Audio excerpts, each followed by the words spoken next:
কিন্তু শুভেন্দু অধিকারীর কথা নিশ্চয়ই শুনেছেন, বলছেন হিন্দুরা সমস্যা আছে, বিজেপিতে দেওয়া উচিত। তো মমতাকেই দেখতে চাইছি, দিদির যে উন্নয়ন।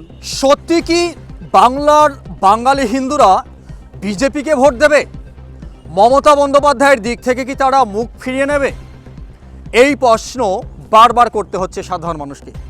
কারণ একটাই, বাংলার মাটিতে হিন্দু খাত্রে মেহে, এই শব্দগুলো কারা বলে জানেন আপনারা? শুভেন্দু, সুকান্ত, কৌস্তব বাগচি থেকে শুরু করে এই ধরনের কিছু হিন্দুত্ববাদী বা কিছু বিজেপি নেতা তারা দাবি করেন বাংলার মাটিতে হিন্দুরা বিপদগ্রস্ত, বাঁচতে হলে বিজেপিকে ভোট দিতে হবে। কিন্তু আজকে আমরা কথায় দাঁড়িয়ে রয়েছি, নিশ্চয়ই আপনারা দেখতে পাচ্ছেন, ক্যামেরা পার্সনকে একটু দেখাতে বলবো, রাঙ্গাগজ হরিবাসর মন্দিরের সামনে যেখানে কীর্তন হয় ঠিক এখানে আমরা রয়েছি। আর এখানে চারপাশে যে সমস্ত মানুষ বসবাস করে তারা নিশ্চয় হিন্দু হবে। তাদের বক্তব্য আপনাদের শোনাবো, তারা কি বলছেন, তাদের কি প্রতিক্রিয়া। সত্যি কি তারা বিজেপিকে এবার ভোট দেবেন? বিজেপি কি বাংলায় ক্ষমতায় আসবে, নাকি নিরাশ হয়ে আবার দিল্লি ফিরে যেতে হবে? এই প্রশ্নের উত্তর খুঁজতে আমরা রাঙ্গাগজ হরিবাসর মন্দিরের সামনে এসে পৌঁছেছি আজকের এই বিশেষ অনুষ্ঠানে। নাম বিকাশ হালদার। সামনে নির্বাচন, এবার কার সঙ্গে থাকছেন, মোদির সঙ্গে না দিদির সঙ্গে? 2011 সাল থেকে তো দিদির সঙ্গে আছে, আজ পর্যন্ত আছি। কিন্তু শুভেন্দু অধিকারীর কথা নিশ্চয়ই শুনেছেন, হিন্দু খাত্রে মেহা, উনি বলছেন হিন্দুরা সমস্যা আছে, বিজেপিতে দেওয়া উচিত। সে ওনার ভাষাতে উনি বলে, উনি যেহেতু এখন বিজেপি পার্টি করেছে, তো বিজেপি পার্টির স্বার্থে তো উনি কথা বলবেন। ভালো আছেন না খারাপ আছেন? আমরা বর্তমান ভালোই আছি, ভালো আছেন, হ্যাঁ। কোনো সমস্যা নেই, আশা করি কোনো সমস্যা নেই, এবং আমার বুথও ভালো আছে। আপনার নাম আরেকবার বলুন। আমার নাম বিকাশ হালদার। ঠিক আছে।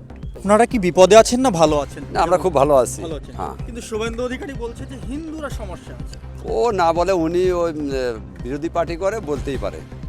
আমরা এমনি দিদির সাথে কিন্তু খুব ভালো আপনাদের আছি। হিন্দুদের পার্টি নাকি বিজেপি? ওটা সমাজ বিরোধী কথাবার্তা, ওটা আমরা মানতে পারি না। আপনারা কি মমতার সঙ্গে আছেন? হ্যাঁ, আমরা মমতার সঙ্গে আছি এবং থাকবো। আপনার নাম একটু। আমার নাম পরশুরাম হালদার। বাংলার সিংহাসনে এবারে কাকে দেখতে চাইছেন? মমতাকে না মোদির কোনো লোক বসুক চাইছেন? না, আমরা তো মমতাকেই দেখতে চাইছি, দিদির যে উন্নয়ন, দিদির যে ধাপে ধাপে উন্নয়ন, প্রতি গ্রামে গঞ্জে প্রতিটা জনসাধারণের জন্য উনি ভাবেন, জন্ম থেকে মৃত্যু পর্যন্ত ওনার যে প্রকল্প, যার জন্য আমরা বাংলার দিদিকে কাজে খুশি, মমতার কাজে খুশি। বিজেপিকে ভোট দেবেন না? না না, বিজেপি একটা ধর্ম নিয়ে সাম্প্রদায়িকতা করে, এতে আমাদের অশান্তি হয়। ঠিক আছে, আপনার নাম? অজয় রায়। দাদা, এবারে বাংলার সিংহাসনে কাকে চাইছেন আপনারা? আমরা তো মমতা ব্যানার্জিকে চাই, মমতা ব্যানার্জি থাকবে, আমরা ওটা আশা একদম। কিন্তু সব থেকে বড় বিষয় যে বিজেপি দাবি করছে যে বিজেপি নাকি হিন্দুদের পার্টি, শুভেন্দুরা দাবি করছে। শুভেন্দুরা তো নিজেরাই বলতে পারে না, নিজেরা হিন্দু না, আমরা হিন্দু ঠিক মতো ওরা তো বলতেই পারে না। আপনার কি মতে করে? উনি নিজেই ধর্মের পরিচয় এখন দিতে পারছেন না, বিজেপি বিজেপি আসবে না, এখানে আমাদের মমতা ব্যানার্জি থাকবে। ভালো আছেন আপনারা? হ্যাঁ, আপনার নামে বলুন। রমণী হালদার। আমরা আপাতত এখানেই শেষ করব, কিন্তু শেষ করার পূর্বে আপনাদের আরও একবার জানিয়ে রাখি, আমরা এতক্ষণ উপস্থিত ছিলাম একেবারেই হিন্দু অধ্যুষিত এলাকা রাঙ্গাগজ হরিবাসর মন্দিরের সামনে, যেখানকার হিন্দু ভাইদের বক্তব্য আপনাদের কাছে আমরা তুলে ধরেছি। তাদের সেই প্রতিক্রিয়া নিশ্চয় আপনারা হয়তো শুনেছেন। এবার আপনাদের পালা।